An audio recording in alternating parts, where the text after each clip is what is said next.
जय हिंद साथियों, कैसे हैं आप सभी। होप करता हूं कि आप सभी ठीक होंगे, सेफ होंगे व सुरक्षित होंगे। जैसा कि आप सभी ने थंबनेल में देख लिया होगा कि आज हम सभी अनएम्प्लॉयमेंट के बारे में बात करने वाले हैं कि आखिर क्या होती है बेरोजगारी, क्या होती है बेरोजगारी की डिफिनेशन, कैसे कोई अपने आप को बेरोजगारी की कैटेगरी में मतलब पा सकता है या नहीं पा सकता है, मतलब कैसे ये डिसाइड होता है कि कौन बेरोजगार है कौन नहीं बेरोजगार है, और बेरोजगारी कितने प्रकार की होती है। तथा हाल ही में रिसेंटली में उत्तर प्रदेश में कहा गया है, उत्तर प्रदेश में योगी आदित्यनाथ जी ने कहा कि जब हम सरकार में नहीं थे यानी कि 2017 में, तब बेरोजगारी की दर 18% थी। रिसेंटली बेरोजगारी की दर 2.8% है, यानी कि अब बेरोजगार मात्र 2.8% बचे हैं। तो इस बात में कितनी सच्चाई है, आज की इस वीडियो में हम यह भी बात करेंगे। काबिलियत का सूखा परेशान कर रहा है। कंस्ट्रक्शन इंडस्ट्री में 85% कंपनियों को काबिल लोग नहीं मिल रहे। झूठ बोलो, बार बार झूठ बोलो। यही हाल मैन्युफैक्चरिंग, आईटी सेक्टर और रिटेल का है, जहां 84% कंपनियों को हुनरमंद लोगों की तलाश है। बैंकिंग, शिक्षा, हॉस्पिटैलिटी, होटल इंडस्ट्री, इन सब में बड़ी संख्या में काबिल और योग्य लोगों की कमी है, यानी पद खाली पड़े हैं, लोग नहीं मिल रहे। शुरुआत वहीं से करेंगे कि आखिर बेरोजगार क्या होता है, बेरोजगारी क्या होती है, आखिर कैसे डिसाइड होती है, क्या होता है अनएम्प्लॉयमेंट, कैसे यह डिसाइड होता है कि कौन अनएम्प्लॉय है कौन नहीं है। तो कोई भी ऐसा व्यक्ति जो 15 साल से लेकर 59 साल की आयु के बीच का हो तथा काम करने का इच्छुक हो और तय मजदूरी दर पर, मतलब जो प्रचलित मजदूरी दर है, जैसे कि किसी काम के लिए तय है कि आप 500 रुपये पर डे के हिसाब से मजदूरी मिलेगी उसको, तो उसी मजदूरी दर पर अगर वो काम करने का इच्छुक है। ऐसा नहीं है कि 500 रुपये मजदूरी दर प्रचलित है और वो कह रहा है जब 1000 मिलेगी तब हम काम करेंगे, तब हम काम करेंगे। इस हिसाब से वो खुद ही काम को नेगलेक्ट कर रहा है, इस हिसाब से वो बेरोजगार में काउंट नहीं किया जाएगा। बात समझ पा रहे हैं?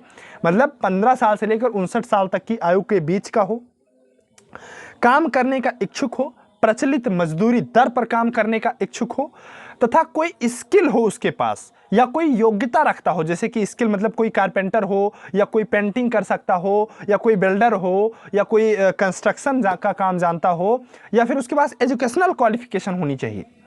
अगर इन सारी चीज़ों को कोई कंप्लीट कर रहा है, उसके बावजूद भी उसके पास जॉब नहीं है या कि काम करते हुए भी लोग बेरोजगार की कैटेगरी में आ जाते हैं। ये लोग गंदे नाले में उतरकर स्वच्छ भारत अभियान के लिए काम नहीं कर रहे, बल्कि ये वो युवा हैं जो मुरादाबाद नगर पालिका में सफाई करने के पद के लिए शारीरिक परीक्षा दे रहे हैं। तो अगर ये सारी कैटेगरी कोई फुलफिल कर रहा हो, उसके बावजूद भी उसके पास जॉब ना हो, तो उसे बेरोजगार काउंट किया जाता है। एक यहां पर सबसे बड़ा फैक्टर आप लोगों ने देखा होगा कि व्यक्ति काम करने का इच्छुक हो, मतलब वो कोई जॉब ढूंढ रहा हो, सर्च कर रहा हो कोई जॉब। अगर ऐसा नहीं है, मतलब कोई व्यक्ति अगर जॉब नहीं ढूंढ रहा है, तो उसे अनएम्प्लॉयमेंट के कैटेगरी में नहीं रखा जाएगा। सिंपल बात। यही सेम फार्मूला इस्तेमाल किया गया उत्तर प्रदेश में। उत्तर प्रदेश में क्या हुआ है कि 2017 में बेरोजगारी की दर 17% थी, जो कि रिसेंटली 2.8% हुई है।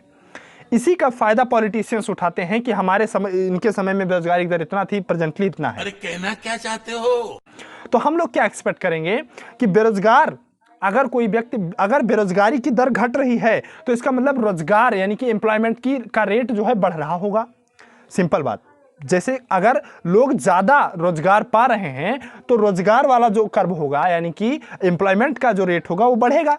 लेकिन यहां पर तो दोनों कर्व डिक्रीज हो रहा है सर, मतलब एम्प्लॉयमेंट का कर्व तो नीचे आ रहा है, सही है, मतलब बेरोजगारी दर कम हो रही है, लेकिन साथ साथ में एम्प्लॉयमेंट का भी रेट नीचे गिर रहा है। ये कैसे हुआ पॉसिबल? ये इसका सिर्फ एक ही फैक्टर है कि लोग अब जॉब नहीं ढूंढ रहे हैं।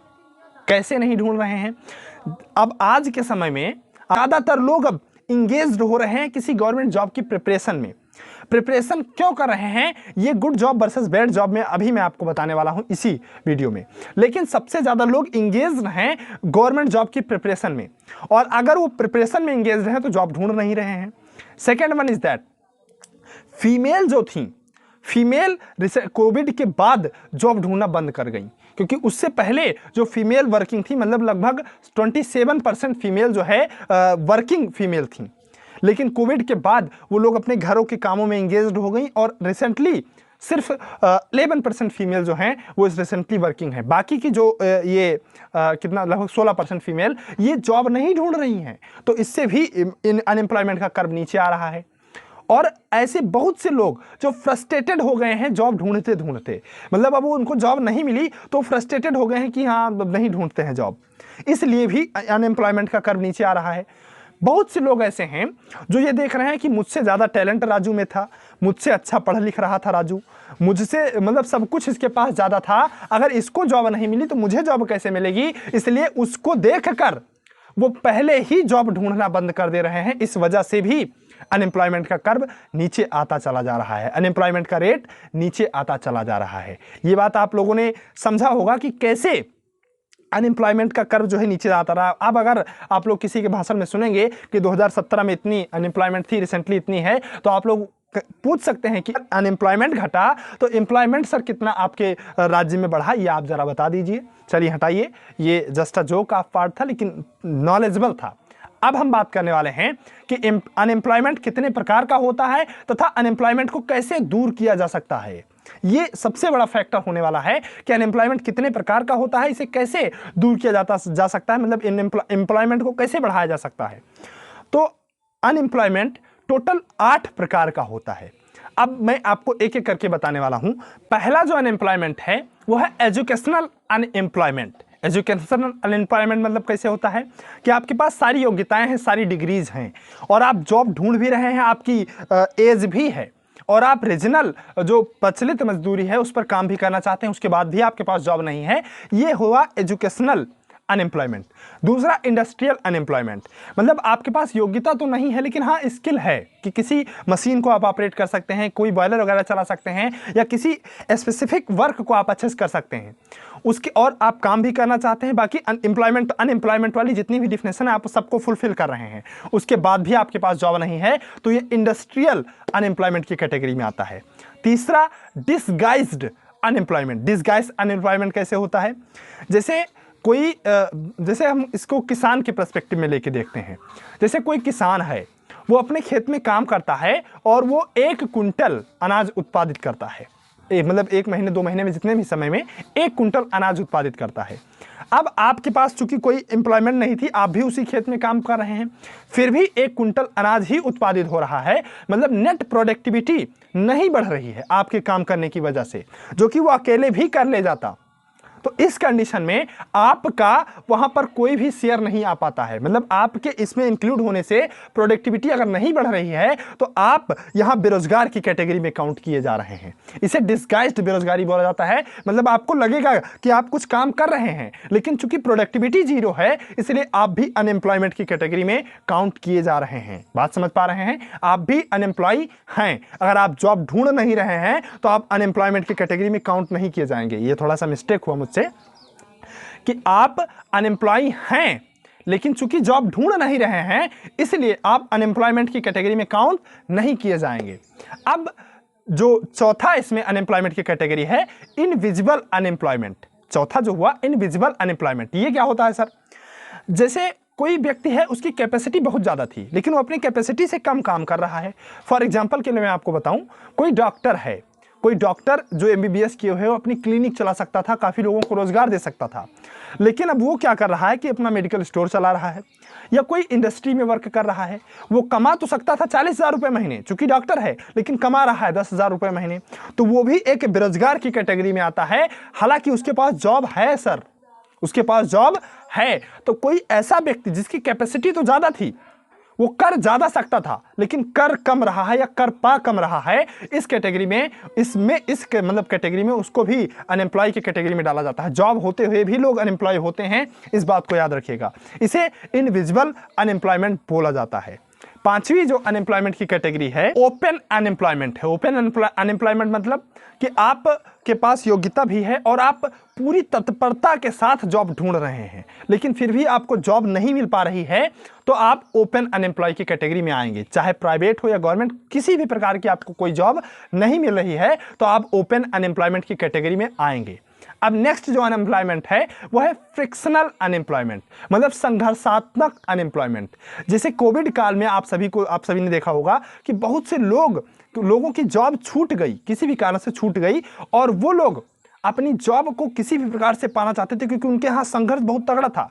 वो लोग बहुत तगड़े से जॉब करना चाहते थे, लेकिन कोई चांस नहीं था कि वो लोग जॉब कर पाएँ, किसी भी प्रकार से जॉब ना कर पाएँ। ये होता है फ्रिक्शनल अनएम्प्लॉयमेंट। और सातवां जो अनएम्प्लॉयमेंट है वो है स्ट्रक्चरल अनएम्प्लॉयमेंट। स्ट्रक्चरल अनएम्प्लॉयमेंट मतलब क्या होता है, जैसे आदमी पहले जो कोई भी काम करना होता था उसके लिए मैन मतलब रखे जाते थे, आदमी रखे जाते थे, लेकिन अब वही काम मशीनों से किया जा रहा है, वही काम रोबोट से किया जा रहा है। जैसे कि पहले गांव वगैरह में क्या होता था कि जो पुल बनाने के काम में लेबर्स लगाए जाते थे, तालाब वगैरह खोदने के काम में लेबर्स लगाए जाते थे, ड्रेनेज वगैरह सिस्टम बनाने के काम में लेबर्स, लेकिन अब सारे काम जेसीबी कर रही हैं। तो ये अनएम्प्लॉयमेंट हुआ एक प्रकार से ना, कि ये लोग अब बेरोजगार हो रहे हैं। तो ये जो होता है ये स्ट्रक्चरल अनएम्प्लॉयमेंट होता है, मतलब स्ट्रक्चर में बदलाव के कारण ये अनएम्प्लॉयमेंट आया, इसलिए इसे स्ट्रक्चरल अनएम्प्लॉयमेंट की कैटेगरी में डाला जाता है। नेक्स्ट हमारा जो आठवां अनएम्प्लॉयमेंट है वो है सीजनल अनएम्प्लॉयमेंट। सीजनल अनएम्प्लॉयमेंट कैसे होता है, जैसे कि मान लीजिए कोई व्यक्ति छाता बना रहा हो, तो सिर्फ उसकी छाता की जो बिक्री होगी सिर्फ बारिश के मौसम में होगी, बाकी के जो आठ महीने हैं उसमें वो बेरोजगार ही हुआ ना। कोई व्यक्ति वुलन क्लॉथ्स बना रहा है, बाकी समय में सिर्फ ठंडी में उसका काम आएगा, बाकी समय में वो बेरोजगार रहेगा। ऐसे ही कोई व्यक्ति कोल्ड ड्रिंक बेच रहा है तो सिर्फ गर्मी में उसकी बिकेगी। अब हालांकि कोल्ड ड्रिंक अब सारे मौसम में पिए जाने लगी, लेकिन आमतौर पे मैं बात करूं सिर्फ गर्मी में कोल्ड ड्रिंक ज़्यादा पी जाएंगी, बाकी समय में वो बेरोजगार हो गया। तो ये सब जो बेरोजगारी होती है सीजनल होती है।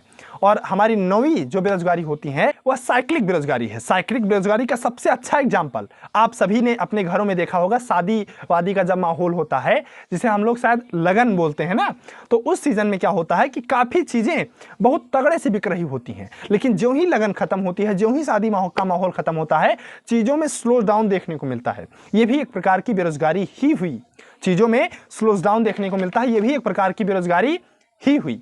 अब हम बात करते हैं कि अनएम्प्लॉयमेंट को कैसे दूर किया जा सकता है।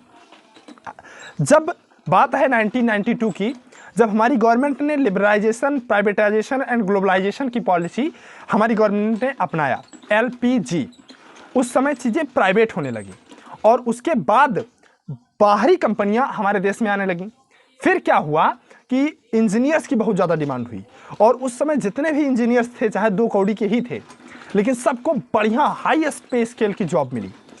उस कंडीशन में काफ़ी लोग सब इंजीनियरिंग की तरफ रुख मोड़ लिए, लेकिन आज वो ट्रेंड खत्म हो गया है। अब जितने भी लोग इंजीनियरिंग कर रहे हैं उनको एक प्रकार के बेरोजगारी का सामना करना पड़ रहा है, क्योंकि वो ट्रेंड अब नहीं है इस समय। तो रिसेंटली क्या देखने को मिल रहा है कि हमारी गवर्नमेंट जो है कई प्रकार की सख्त पॉलिसीज़ बना रही है, कई प्रकार की टफ पॉलिसीज़ बना रही है, जिसके कारण हमारे यहाँ बाहरी इन्वेस्टमेंट कम देखने को मिल रहा है। इस कारण बेरोजगारी बढ़ रही है। दूसरा बेरोजगारी का कारण है good job versus bad job. Good job वो होती हैं जिसमें आपको हेल्थ फैसिलिटी, PF और housing facilities and rent facilities and ये सारी चीज़ें जो दी जाती हैं ये गुड जॉब में आती हैं। जहाँ पर ये चीज़ें नहीं मिलती हैं वो बैड जॉब में। फॉर एग्जांपल गवर्नमेंट जॉब हमारी गुड जॉब में है, कंस्ट्रक्शन लेबर की जो जॉब है बैड जॉब में आती है। तो लोग गुड जॉब ज़्यादा रिक्वायर कर रहे हैं। गुड जॉब के लिए स्किल चाहिए, इसलिए लोग बैड जॉब प्रेफर करना पसंद नहीं करते हैं, मतलब बैड जॉब करना पसंद नहीं करते हैं। इसलिए ये सारे लोग प्रिपरेशन में लगे हुए हैं ताकि गुड जॉब पा सकें। और ये प्रिपरेशन में लगे होने के कारण ये लोग अनएम्प्लॉयमेंट हैं। ये लोग कुछ भी काम कर सकते हैं, अच्छी जॉब मिले तब वो कर लेंगे, तब तक के लिए कुछ तो कर सकते हैं। हालांकि आज का ज़माना अब कुछ दूसरा है। ज़माना ये है कि जॉब करने पर नहीं, जॉब देने पर फोकस कीजिए, अपना कुछ स्टार्टअप शुरू कीजिए, अपना कुछ नया बिजनेस शुरू कीजिए, ताकि आप लोगों को जॉब दे सकें, ना कि जॉब के लिए दूसरों के आगे हाथ फैलाएं।